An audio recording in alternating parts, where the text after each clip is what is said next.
This is Teachers Talk Radio, and you are listening live. Good afternoon and welcome to the Saturday show with me, Famida Choudhary, here on Teachers Talk Radio. We're diving into a topic that's like something very interesting, financial literacy. But we are not going to be talking about spreadsheets, textbooks. We are talking games, simulation, playful inquiry.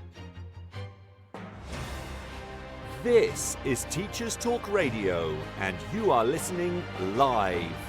Tune in live at ttradio.org, or to join in the conversation, download the Podbean app and search Teachers Talk Radio. Follow the hashtag TTRadio. Tune in, talk it out with Teachers Talk Radio.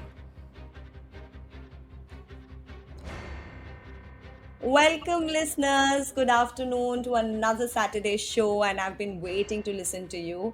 I mean to say, wanting you to join to listen to me, and welcome. So, today we have another topic, as I mentioned, and you know what's my topic? It's a very interesting one. Gamifying financial literacy can play unlock smart money habits. And joining me today is someone who's truly redefining how financial education can look and feel. I have Miss Elena with me, whose mission is to make money smart learning accessible, engaging, and fun. With years of experience in edtech, operations, and game design, Elena is proving that financial skills can be built through curiosity and play. Elena, welcome to the show. Hello, good evening, everyone, and thank you for having me here. Good evening, Elena. And how's the climate back there? And you can just tell our listeners where are you from and how your Eid holiday is going on. Um, I'm from Russia, but I lived in different countries for the past 10 years, and now I'm residing in Georgia, so I'm in Tbilisi currently. Oh, great. How's the climate there? It's warm, but we had a really cold spring, I'd say. I mean, it's summer already, but it's not as hot as usual. Oh, great, great.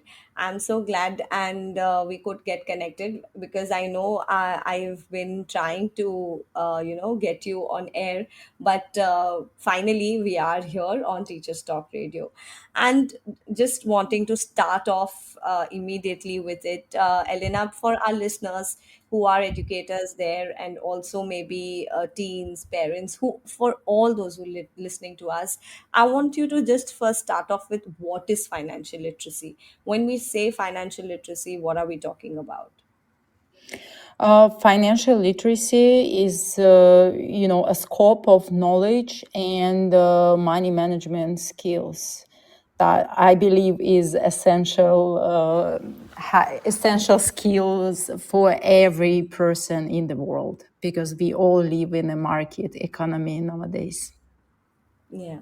So, what inspired you to connect this to game based learning with financial literacy?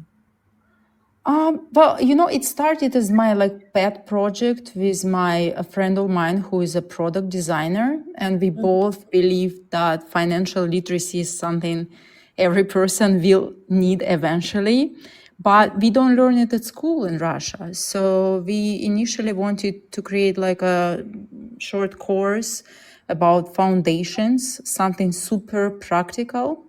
We spoke with parents, we did some basic research, and the feedback was very clear. Parents were completely unaware how to teach their kids to manage finance.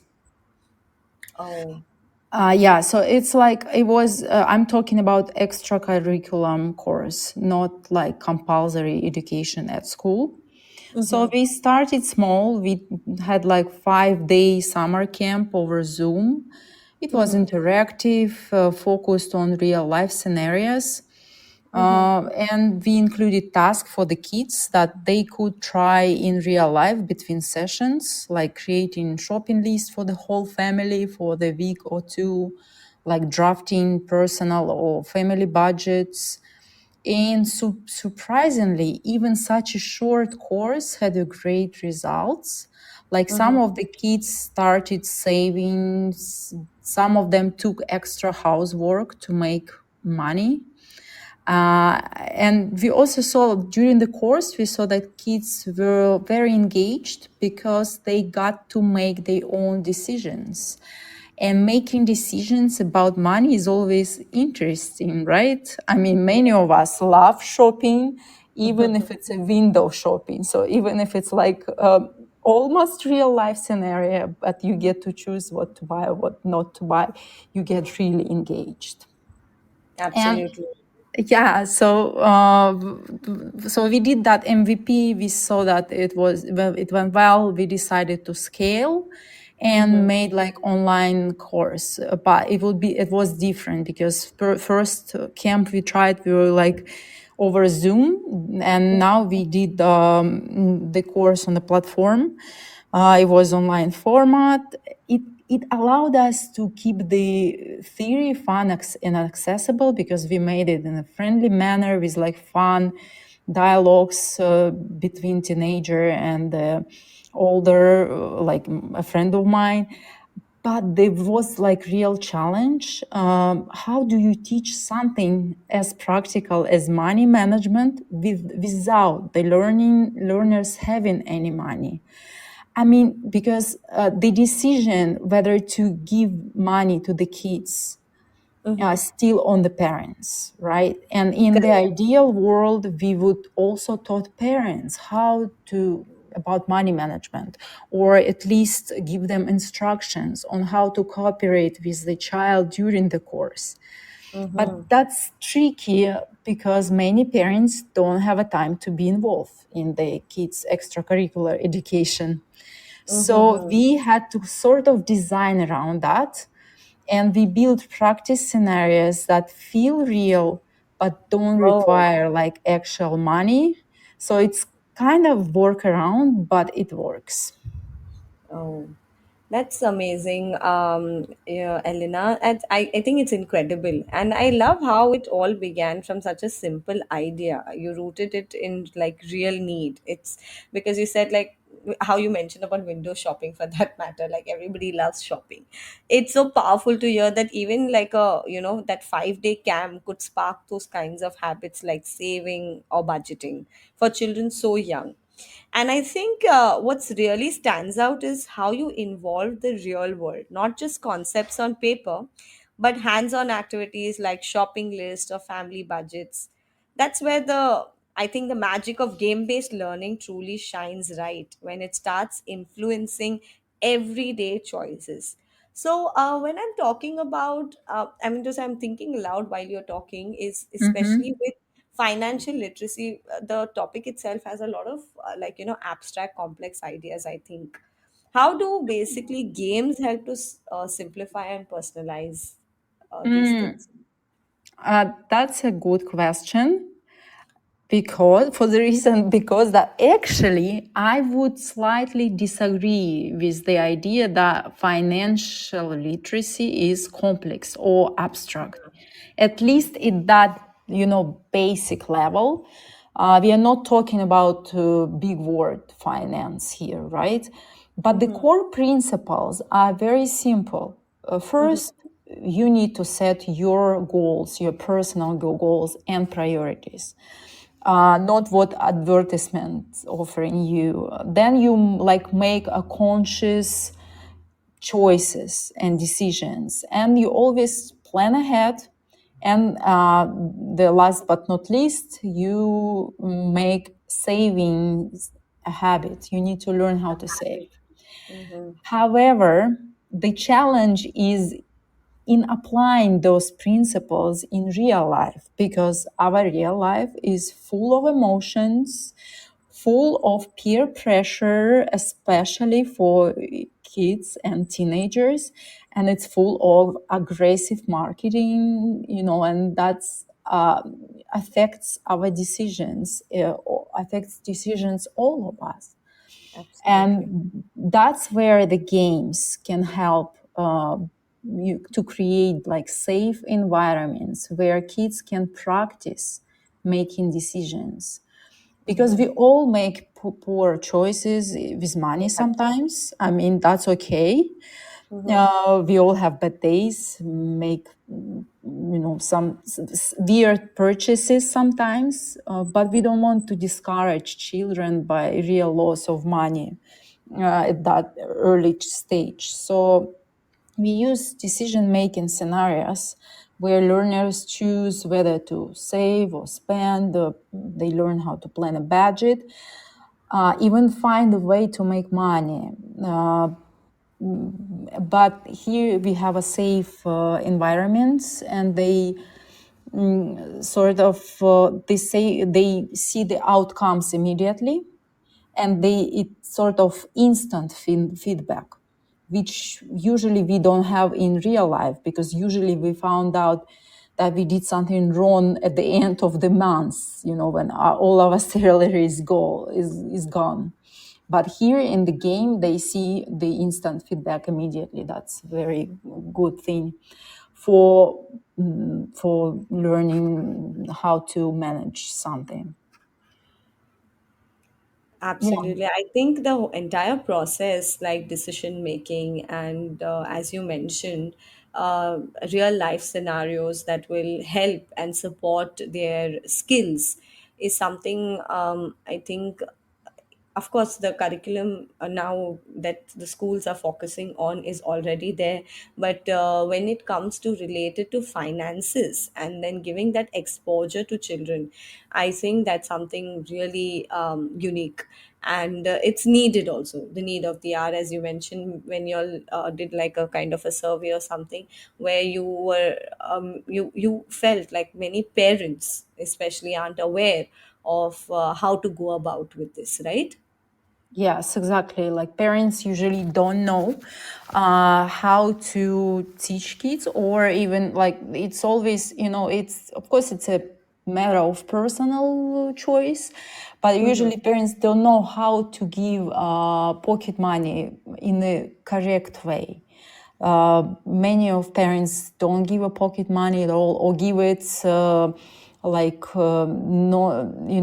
not in an order, like, because you need to do it regularly, twice a month or once a week, and a fixed amount of money, not from time to time or when the kid inquired.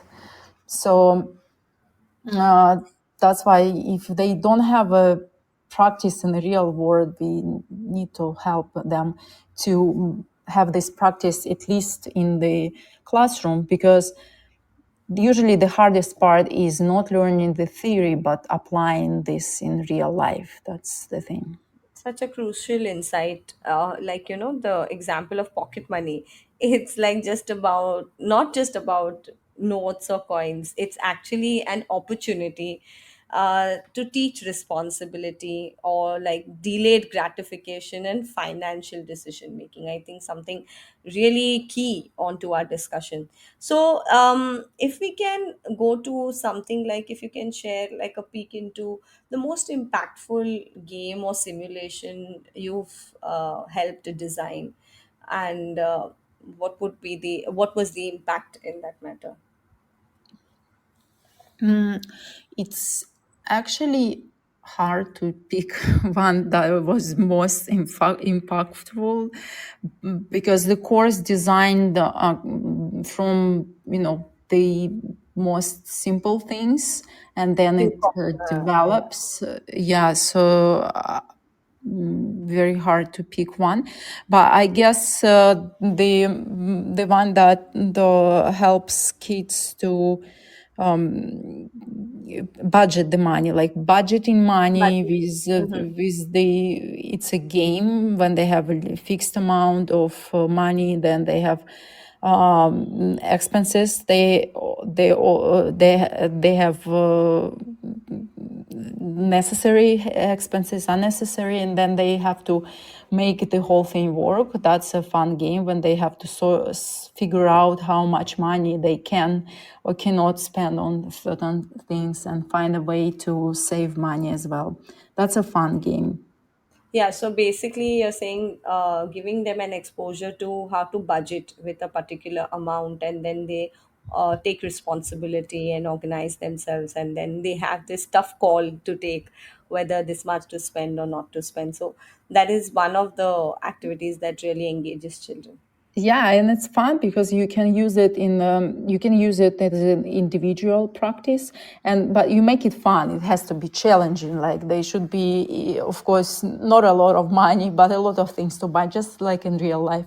Or you can set it up as a group activity, and then kids usually debate over some things, and because everyone has different priorities in life, and Yeah. they start to debate whether they should or shouldn't spend such an amount of money on, I don't know, shopping or something else. So it can be a fun individual or group activity. Yeah, I think even deciding whether this is the need of the hour or it is my want. I remember we used to study these are your needs and these are your wants, and you decide on to what you want to actually spend on, and then prioritize.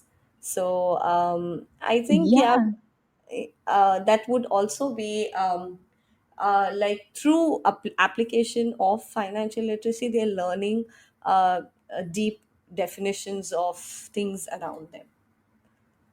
Yes, and yeah, I like that you mentioned that you also learn this, and this is interesting because I've noticed that even adults sometimes struggle with trying to understand what is desire and what is actually need. Yes. So it can be really challenging even for us grown-ups. Absolutely. And from a child's perspective, we definitely can see, like, on where it is going. So it's very crucial at the age of the children, like, especially the little ones, young children, to decide these things. So, as you mentioned, even like grown ups, they definitely take a tough, this also as a tough call. So, when we offer children these like budget based challenges, I think we are not just teaching them math, but I think building on lifelong decision making skills, which would be rooted to self awareness and discipline. That is what I Exactly. strongly feel. Yeah. And yeah, and if you take like a step further, financial literacy, like money management, has a lot to do with time management, and time management is basically your life management. So if you know, if you always make choices, right? Whether you're spending your money, I mean, most of us, we sell our time for money. So you need to be very conscious with what are you spending your time on, and that's why you need, like, this is something that is good to know from the early age, so that you know that you spend your lifetime on something you wanna, like, you live your life actually you wanna live. So that's why I believe it's very important. And yeah, even like so in the course we give our kids the task and told them that, oh, you can go to your parents and offer them to do this task. And the task is that you need to write your expenses for the like previous days, I don't know, a taxi ride or a dinner at the restaurant, right? Then you write how much you spend on it, and then you count how much hours you worked for that actually. And that is simple but very eye-opening exercise, because the parent said, well, I was surprised many things I learned about my spendings, because you think, wow, did I really work like 2 hours for that 20-minute ride back home, taxi ride and stuff like that. And you start to understand how much time you spend on certain purchases, and then start to make more conscious decisions. Absolutely. I think, Elena, we are all, both of us are really on the right track, and our conversation is getting very interesting. It's just that we are spreading the awareness of financial literacy, and I think gamification in today's context is basically giving an exposure to the real life scenarios, and giving them the application into, into their homes, for that matter. So I think that's such a powerful shift from just tracking money to actually valuing time. This is something I will is going to be a key takeaway for me for today. I love how the program is reframing financial literacy as not just budgeting, but really like life management, as you mentioned. Like, it's these simple yet eye opening tasks that are making learners and even parents reflect deeply. So, Elena, we'll take a quick news break right now, and we'll keep your thoughts on those, and we'll have some more questions coming up, and more of our conversation where how best we can get this topic interesting and useful in today's times. Sure. Yeah. Need a smarter way to teach? Wish your lessons had more impact? Eduflix.com. Stream educational films for teachers and students in or out of the classroom. Keep students engaged. No ads. No distractions. Try it free for 30 days at eduflix.com/try. Use code TTR. Get 50% off all orders made before June 1st. Eduflix.com. This show is brought to you in partnership with John Catt Educational, publishers of professional development books and resources that support great teaching and learning in schools around the world. Don't miss out. Level up your professional development today and visit johncattbookshop.com to explore the full range of titles. Use the code JCTTR2425 for 20% off your order. This is Teachers Talk Radio, and this is Teachers Talk Radio News. Schools Week reports on pupil numbers in England schools as new data is released. The number of pupils has fallen for the first time in over a decade as the system passes what the report calls a demographic tipping point. The data also shows that for the first time, there are now more academies in England than council-maintained schools. The Department for Education has published its annual Schools, Pupils and Their Characteristics dataset, which is based on the school census of January 2025.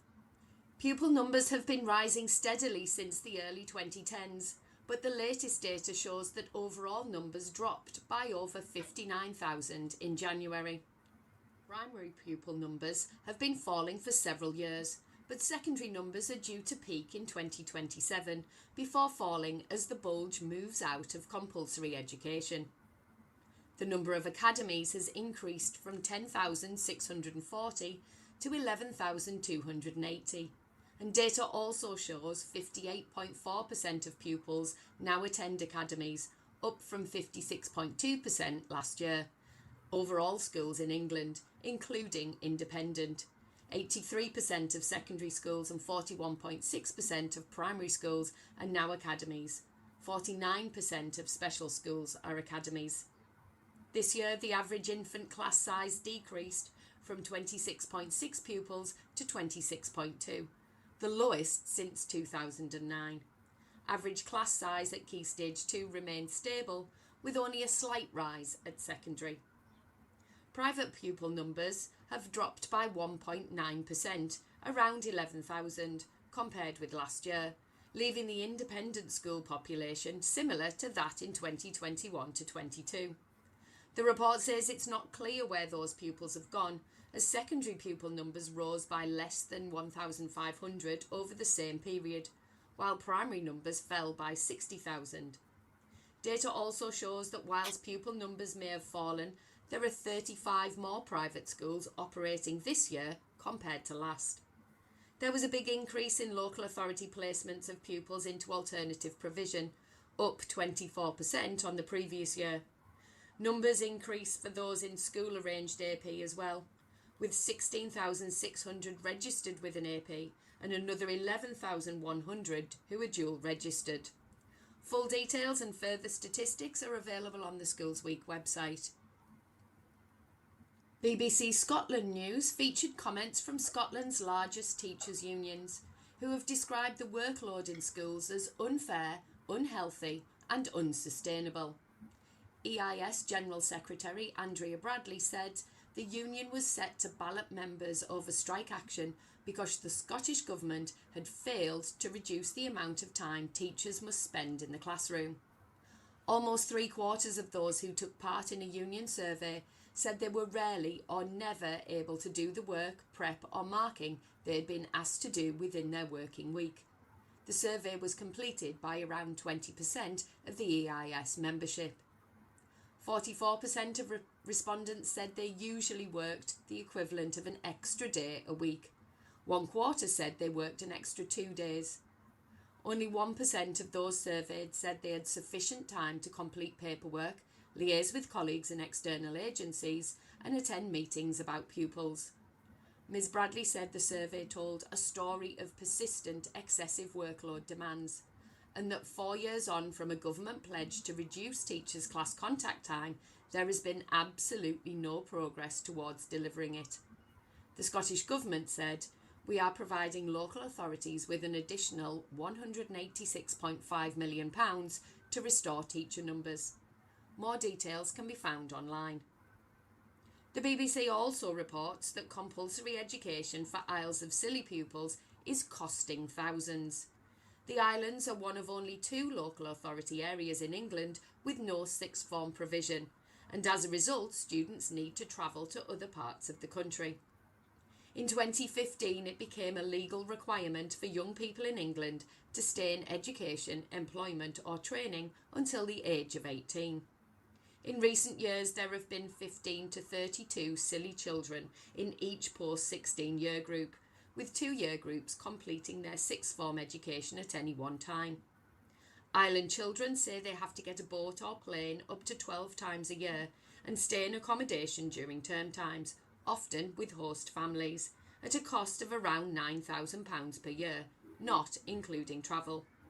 And as the cost of living goes up, prices have risen too. Parents can get a grant of around £9,635 to help, but some now say that this is not enough.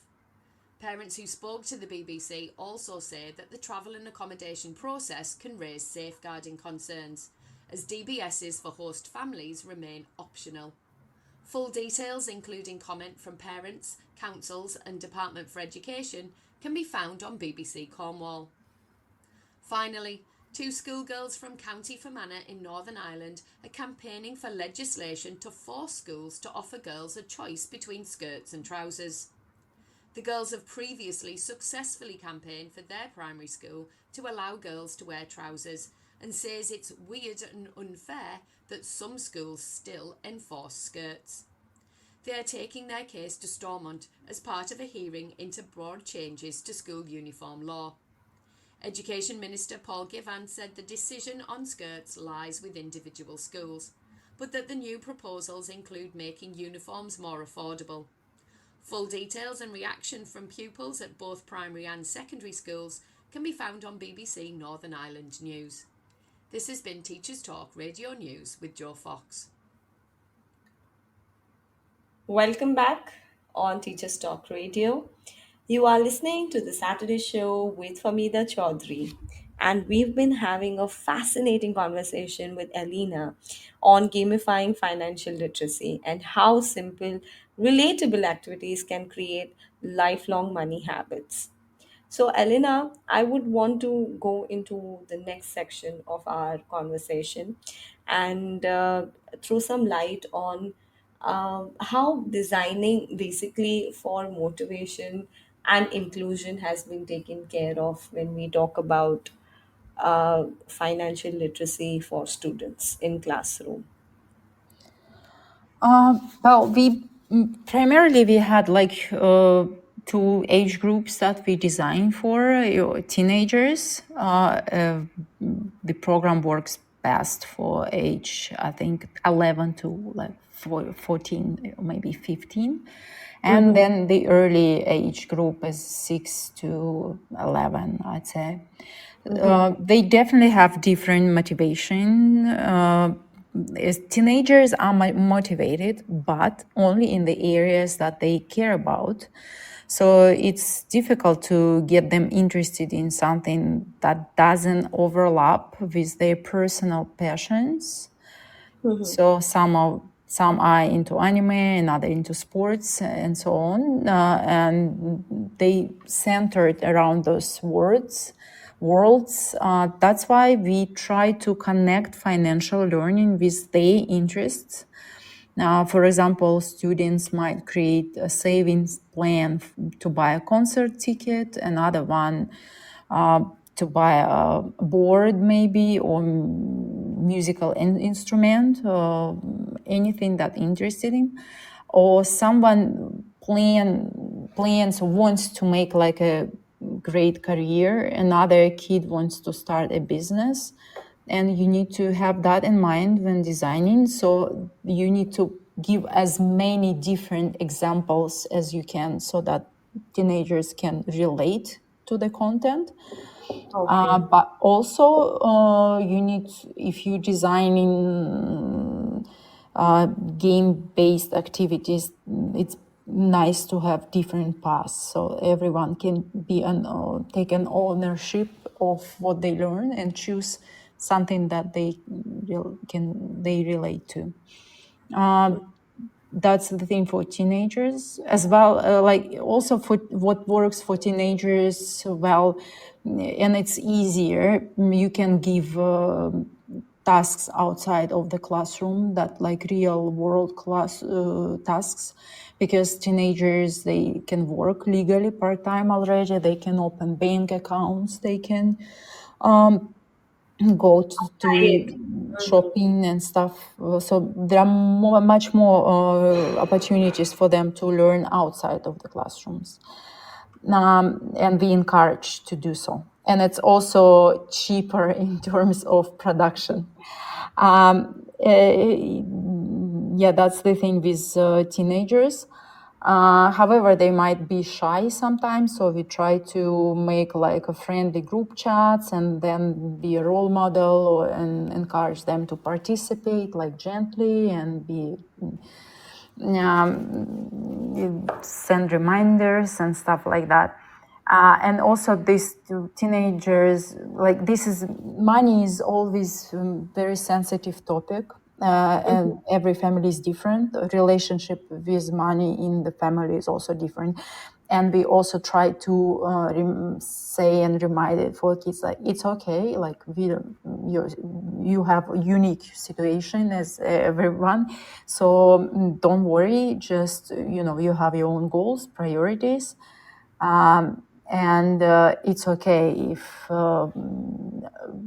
the situation in your family is not ideal for you, like you will be able to deal with it later on. We try to encourage them to work with whatever they have at the moment. Then with kids younger, it's easier and it's harder, because for kids at the age of like 6 to 12, game-based learning works amazingly well. The attention spans are short.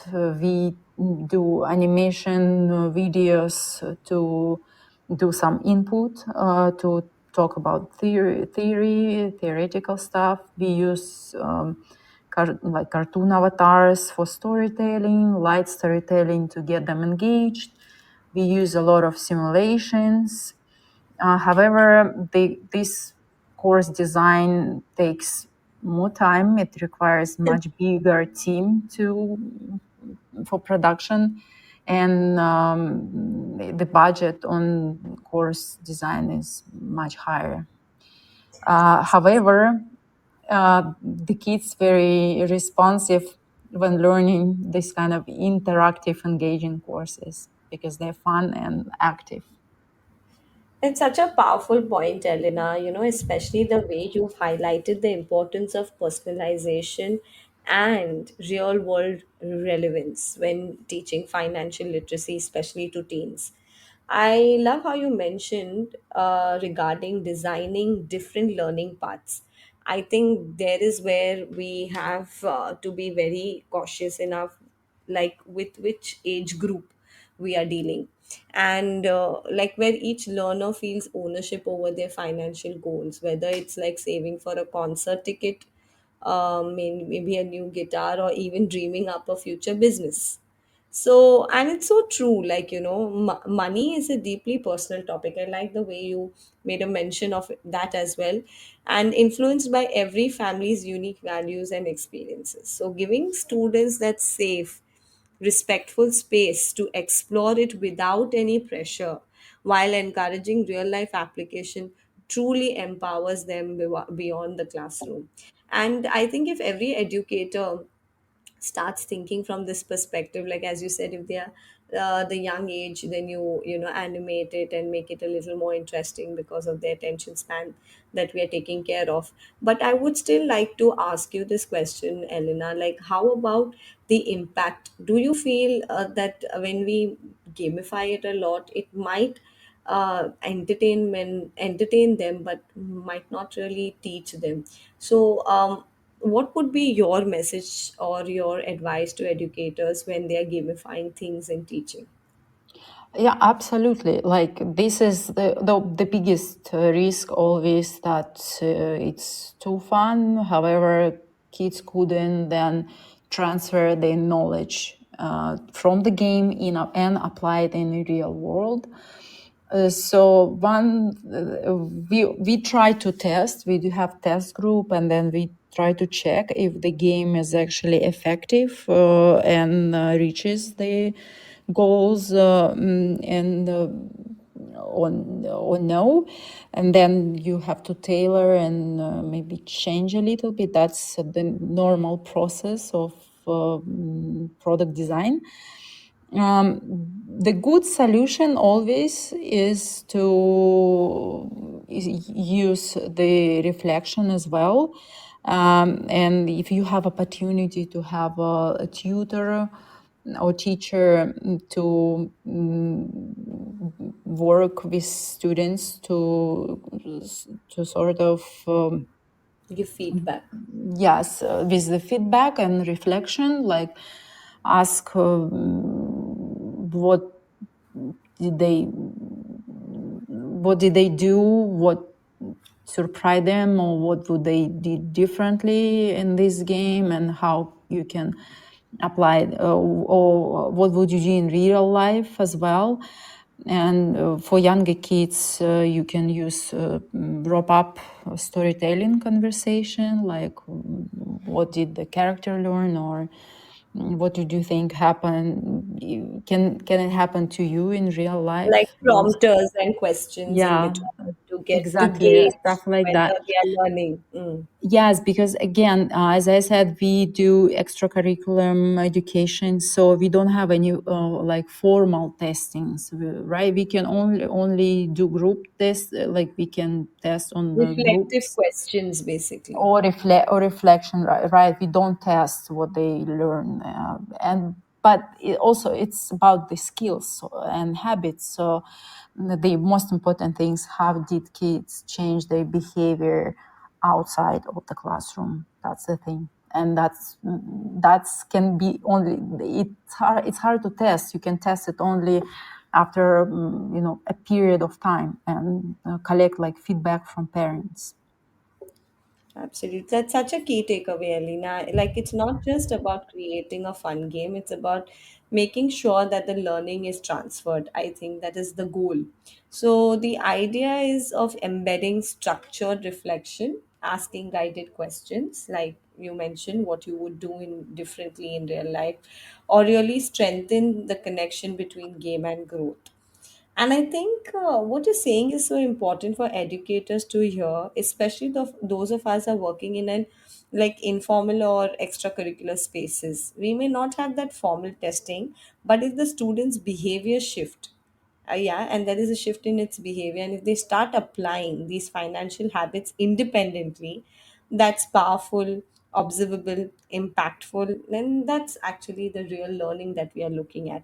And as you mentioned, you might get these responses from parents, or it could be in a different way. I'm sure you are going to have these evidences whether it has made an impact.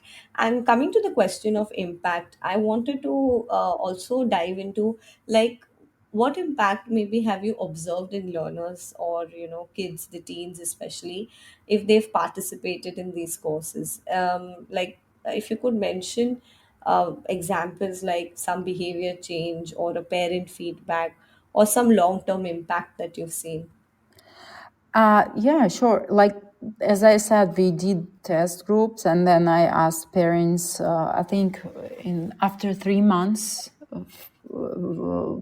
I asked if like the behavior change and how kids are doing with money, and I got a positive feedback. And parents said that some of the kids started saving, which is our ultimate goal, actually. Then some of them, they said, ask for extra housework to make money, because it's okay if the parent outsource their housework. It's okay to pay for those kind of tasks, but not for the tasks that they already sort of have to do. We don't pay for that. Only for extra tasks that parents are willing to outsource to someone else. So some of them started to make money. And also, there is another big issue in Russia, like parents don't give pocket money to children. So they usually don't have money. And then once or twice a year on their birthday or New Year, they get like a big amount, big sum of money. So basically, you don't know how to manage, and then once a year you get a lot of money, which is not how usually real world works, right? We usually get small Correct. portions every month. Yes. So some of the kids decided that they're not going to spend this birthday money, and they save them. They Saving. open the bank account and started to receive interest from this money, and then just reinvest it. So that was also very good outcome. So yes, basically this course just helps kids to become like make a more informed choices in life. That's really inspiring outcome, Elena. And what stands out is that it's not just about knowledge; it's about the behavior change. That is something that Yes. I'm really happy to know.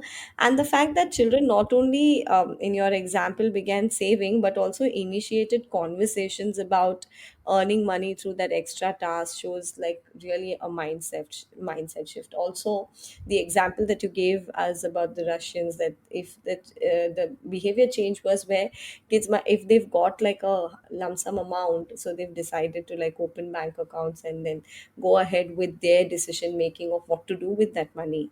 So I love the point that about realism. Money in the real world doesn't like come in one of a windfalls. It comes in Mhm. steady cycles. So that was also what you mentioned, helping kids model that monthly flow through games and simulated choices is such a valuable life lesson. So, what a great way to nurture independence, responsibility, and financial confidence from an early age. I think that entire idea of looking at financial literacy from this perspective, from budgeting to decision making, life management, time management, there's so many real life skills that we are embedding in children. But Elena, as the topic was like looking it from the gamification point of view, I am still keen on to your advice to educators who are listening to us. If they want to start off with something to gamify, or make an area of interest for children and make it engaging, what would be your advice to us? Like, how should we go about if we want to create something like that? Well, yeah, I think the best way to go about it, to start simple. If it's a offline class, that's actually even better, because you can get instant feedback and then redesign game and tailor it up to when it's works ideal in your classroom, right? So I would recommend like try to set up a market, give learners roles as like buyers, sellers, assign them a small budget for the buyers, and give them a shopping list and let them trade. And kids will learn, supply and demand. Also, it helps to understand profit, savings, opportunity cost. And you can give opportunity to resell a product at the higher price. So that's a fun game as well. And another game you can try is to make a real garage sale when everyone's bringing things and they can trade it for money or for other goods as well. So as well as I said, you can also set up a group work on family budget. You can give like each group a different family. I don't know, with one family can be with pets or without, or many kids, or like family of 3 different family scenarios, and then they can create a budget for the family. Or if it's teenagers, you can also assign them by the group, the task by the groups, and they can choose the best with the best interest rate, where the teenagers can open a bank deposit. So it will be a game, but it is also connected to a real world. For kids younger age, I already mentioned this budget game, where they can, when they have real drawn animation coins, and then they can assign those coins for different things like food, transport, stuff like that, or they can look for lost coins, those kind of games. Fantastic, Elena. I think the idea of turning your classroom into a mini market or simulating a garage sale isn't just fun, it's so deeply educational. I really liked the examples that you were giving students roles and real life scenarios that not only engage them actively but also start to grasp abstract or concepts, like Yeah, opportunity. because they abstract only until Yeah. until you don't have money. But then when you have money, that's already not an abstract concept.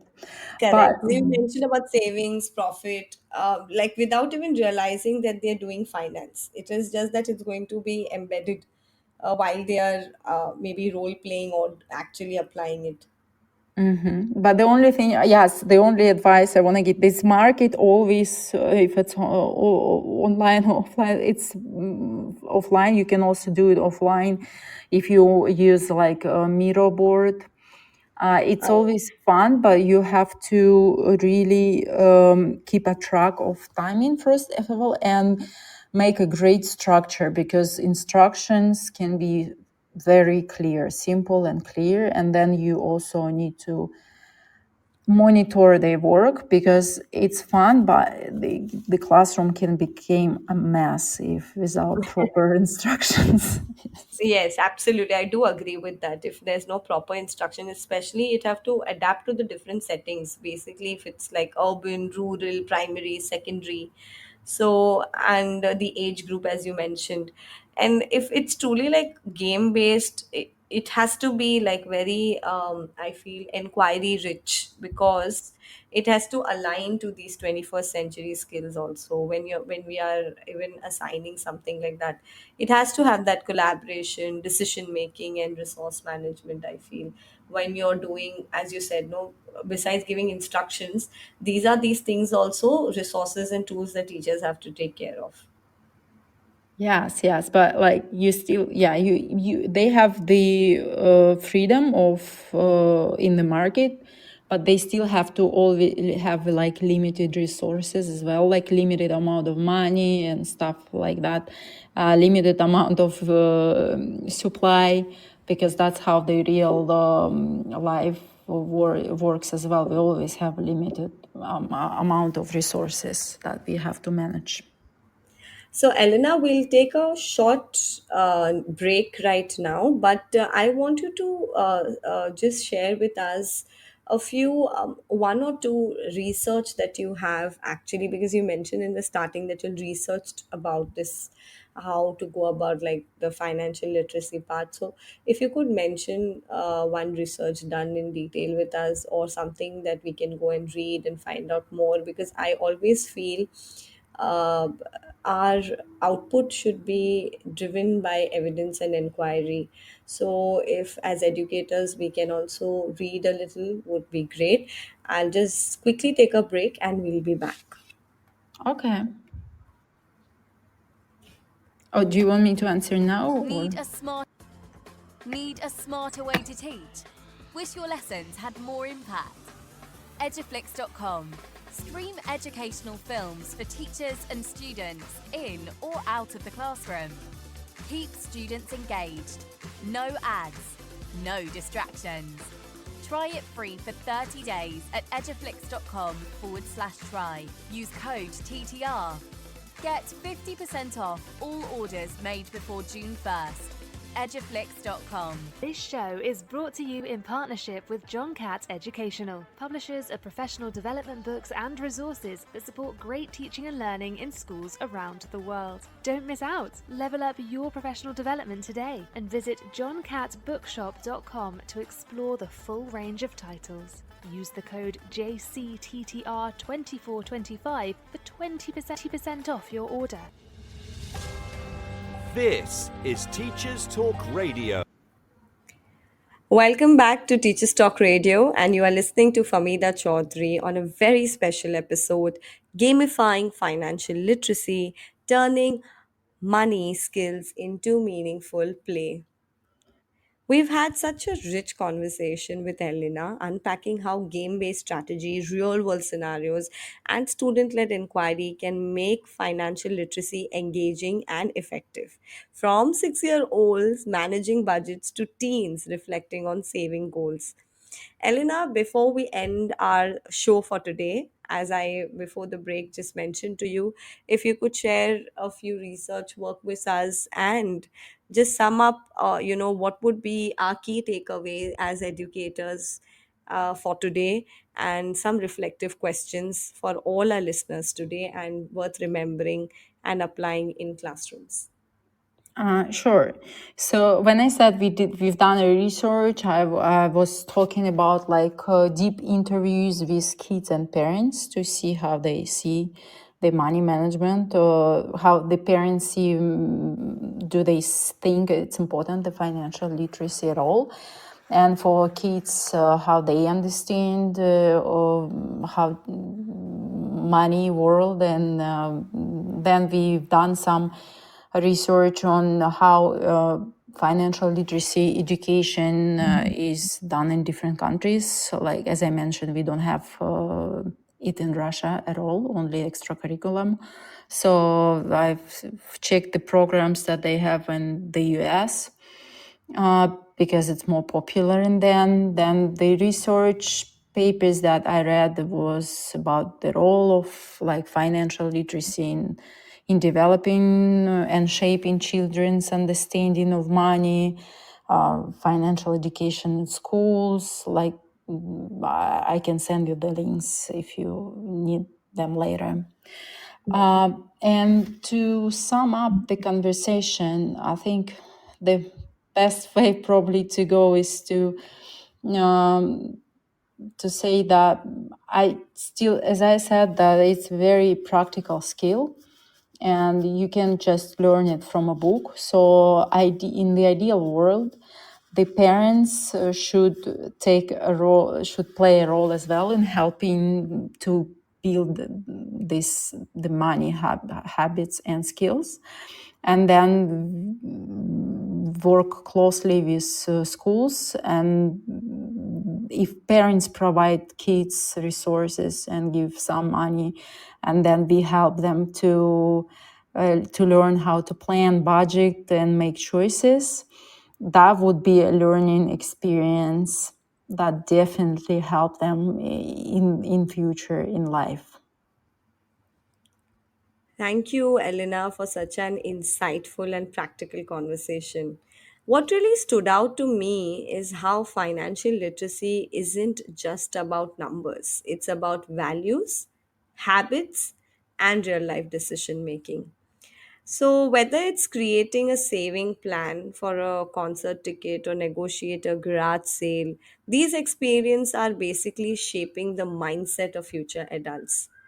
And I think our conversation today reminds all of us that when we empower young learners with financial skills early through play, reflection, and real world practice, we are not just teaching economics, we are building confidence, responsibility, and independence. What say?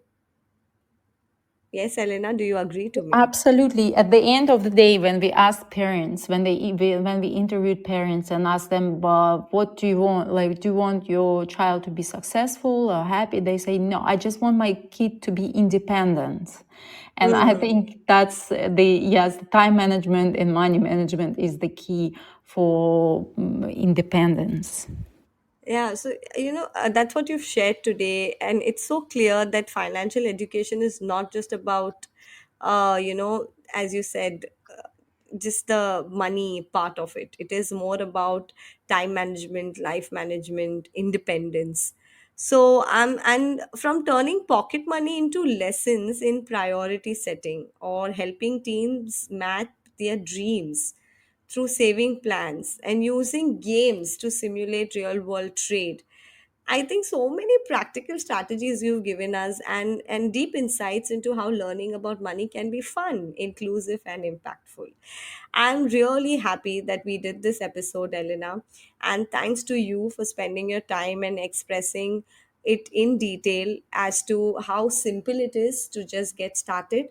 Though you've mentioned it about an as an extracurricular activity, but I'm sure there are many examples that you've given us. We can use it into our classroom straight away. So, I to all hope our so. Yeah. I yes, hope it yes, was yes. useful. It is useful, absolutely. As a educator myself, I can see the scope of applying these things, and I'm sure many of them are doing these already. As you said, it depends upon different families, different cultures, and how money is dealt with also. So, to all the listeners, whether you are a teacher looking to gamify your curriculum, a parent wondering how to start a conversation about money at home, or an educator seeking to embed life skills meaningfully, this episode was a reminder that it's never too late, or sorry, it's never too early to start either of it, isn't it? So if you start off early, also it's going to benefit you. So I think thanks, Elena. I really enjoyed the conversation. I got a lot of key takeaways. I'm sure my listeners have also taken points and we're going to reflect upon it. And of course, when we have our episode on air, many more are going to benefit with this. Yes, Thank you, thank you. Elena. Thank you. Thanks a lot for inviting me, and I had a great time. Thank you. Same here. So let's continue to ask questions, model healthy habits, give our children the confidence to make smart choices, because financial literacy is not just a subject, it's a foundation for agency, equity, and resilience. Until next time, keep questioning, keep connecting, and as always, keep the learning alive. This is Famida Choudhary. Bye for now. We'll meet up next Saturday on my lunch show on Teachers Talk Radio.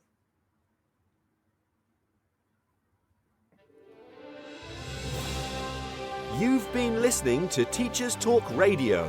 Tune in live and listen back at ttradio.org. We look forward to hearing from you next time on Teachers Talk Radio.